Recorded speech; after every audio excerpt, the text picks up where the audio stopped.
I want to bring in our Chief Global Affairs correspondent, Martha Raddatz.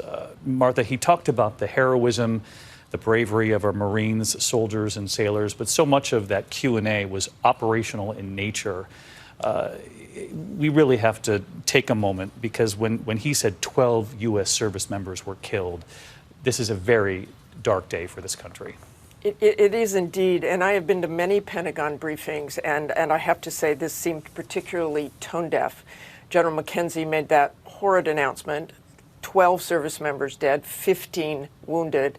He made the announcement and moved on to what he considered good news, how many they've evacuated, and those numbers are great, but it's as if nothing catastrophic had happened just hours before. And you've got to know, you certainly know this, David, that the focus is going to be on President Biden, who said he wanted to withdraw from Afghanistan to protect our troops, and now we have had this mass casualty event. I think it's the worst mass casualty event in Afghanistan involving our service members in about a decade. The last time there was any combat death was a year and a half ago in Afghanistan, and nothing since until today. He talked about those Marines, he said, or the service members being so close to the bomber. I was thinking of the video that our Ian Panel has shot just yesterday, and seeing those service members up on a berm just outside the airport there, and there were many of them together.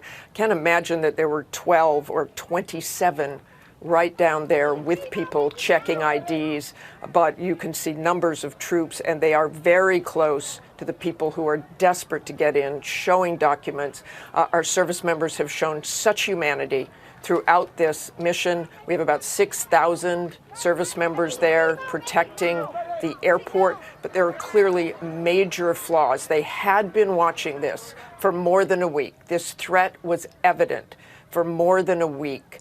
General McKenzie there at the end talked about all the equipment we have there, and surveillance and drones and everything else, but they were unable to stop this. It's extremely difficult to stop a suicide bombing, extremely difficult. That's why that alert went out last night for Americans to stay away, leave the area immediately, but people were still crammed by that gate, and clearly there were a lot of U.S. service members by that gate together as well, David. And he talked about the nature of this mission, Martha, talking about our U.S. forces, our servicemen and women on the ground coming face to face with each individual before they can actually enter the airport. I think that was a stark illustration of the danger that our soldiers are going through, our troops are going through there on the ground. He was pressed, and he did say he had a heavy heart. He was pressed on whether or not the families were being notified. He believes that process is underway, though he said that's not part of what his duties are at this point. He appeared simply resolute that this operation continues, Martha, but he said this ISIS threat going forward, it does continue. There are imminent threats of anything from a rocket attack to another vest-wearing attacker. You've got to assume that there was some communication between the Pentagon and the White House before this briefing, but it would seem from General McKenzie that this operation moves forward amid so many questions about the safety of our troops right now. He made clear that this operation is going forward. He didn't say exactly. I think he did say a convoy or a busload of people got onto the airport grounds. My guess is that they're rallying them at some other point and then bringing them through the airport so they do not have this kind of thing happen again. I can imagine that Afghans are probably going to stay away from those gates now, and yet you have this confluence of events, David. You have people desperate to get out of Afghanistan for the very reason we saw today, the danger, and add on that, the Taliban are now in charge. So you have people desperate to leave, and yet you have ISIS circling the place trying to attack.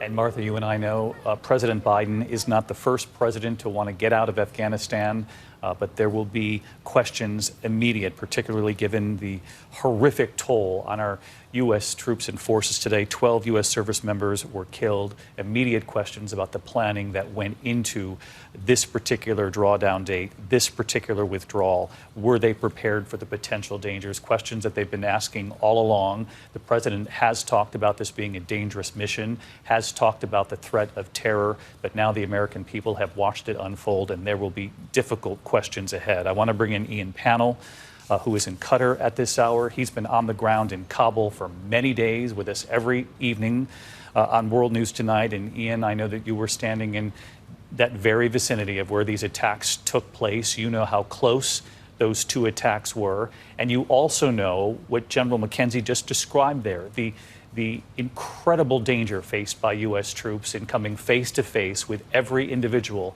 that enters that airport.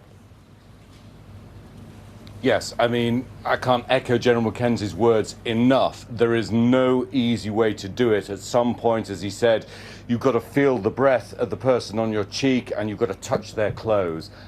It is very confused. It's very chaotic down there.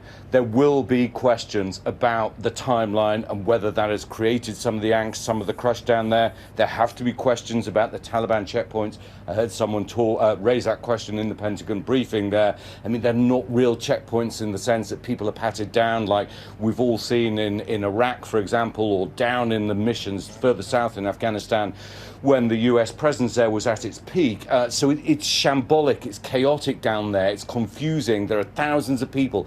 Every single person is shouting out, waving papers, waving passports, crying out for attention. And you've got people frantically, because they're aware of the constraints of the time, military, US Marines, US soldiers going out essentially in front of the wire to go and get people and rescue them. We saw British soldiers, Marines stood on the berm, stood on the wall there, right over that canal. There's no other way to do it. Yes, you have a big solid metal gate, which is technically the Abbey Gate, but at some point you've got to go out, touch them and bring them in. Ian, General McKenzie, in fact, acknowledged that right at the end of that questioning there. He said there was a failure somewhere, that this suicide bomber was able to get that close to our Marines.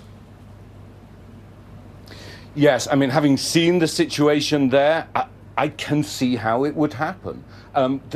There didn't seem to appear to be a very clear system. You know, I've done a lot of embeds, seen the military in Iraq, in Afghanistan and elsewhere, and often there are very clear-cut systems. People can't approach until they perhaps raise their shirt and show that they're not carrying a weapon, and you can have a standoff. But there is no standoff. You are cheek by jowl. That narrow pathway that leads next to the canal, once people have made it through that sewage water, it's only sort of 3 or 4 feet wide, and people are cheek by jowl, and that creates risk and danger. So many families here at home now bracing for a potential phone call. Ian, panel in Qatar for us. There is a breaking headline coming in while we're on the air right now, and I want to get back to Martha Raddatz, because Martha, you and I were on the air here last night, and right afterward, that warning from the U.S. State Department to get away from the airport, that warning went out to Americans in Kabul because of the terror threat, and now we're learning that ISIS-K, a sworn enemy not only of the U.S. but of the Taliban there in Afghanistan. ISIS-K now claiming responsibility for the attack near the airport. Martha, you and I know we have to take these claims of responsibility very carefully. We've seen groups step in to claim responsibility before, but you and I both know that authorities in the U.S. government, the federal government, were fearing that ISIS-K could be responsible and that this threat was increasing by the day from them. Exactly, and ISIS-K has launched dozens and dozens of attacks in Afghanistan over the past few months. They say in this statement they provide a photo of the bomber. They name him and say, according to this message, the fighter was able to overcome all the security fortifications, reaching a distance of no more than 5 meters from the American forces, and detonated his explosive belt. This says killing 60 and wounding over 100 others. We don't have those numbers ourselves. But David, I feel like we're going back 10 years here, photos of suicide bombers in Afghanistan. But ISIS-K is a terrible, terrible threat in Afghanistan. When I was there in June, I visited a girls' school where ISIS-K had blown up several suicide belts at this school, killing more than 80 kids, mostly young girls. I talked to one of those young girls, and she was determined to go back to school, but now she lives in a country where the Taliban control it all.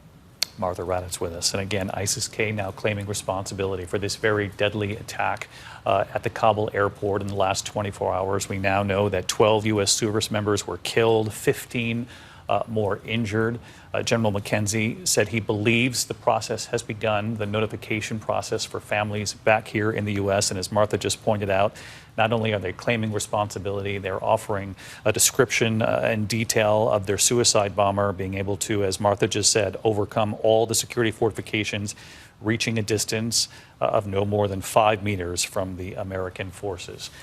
There will be many questions coming, and of course we await word from the White House and certainly from President Biden. If and when he speaks to the nation, we will come right back on the air.